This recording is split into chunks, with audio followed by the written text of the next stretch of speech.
Update po para po ngayon sa schedule natin sa ating gamutan. Ngayon pong April 2 po ay 10 AM po ulit ang ating bukas po. At pakitignan po natin ang ating mga binababang schedule para sa atin lahat po, para nang sa ganun po ay alam natin ang oras at araw natin ng pagbubukas po. Ulitin po, ngayon pong April 2 po ay 10 AM po ay nakabukas na po ang ating gamutan.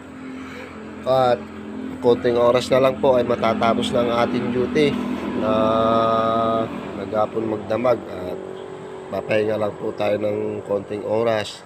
Relax lang natin ng konti ang ating utak para makagamot tayo ng maayos at makita natin ang inyong mga sakit po. Paki-like, share, and follow po ng ating Facebook page po para sa ganun po ay nakikita rin po ng iba ang ating mga schedule na binababa, kasi po yung iba po ay pumupunta ng hindi ho nila alam ang schedule po natin. Pakitignan ho natin, ulit-ulitin natin ibaba ang ating mga video po o scroll nyo po para sa ganun po ay makita nyo ang ating mga schedule. Baka minsan no, natatabunan na ng ibang ating video para ho makita natin sa petsa ng araw na kung anong oras tayo nagbubukas po para sa ating gamutan.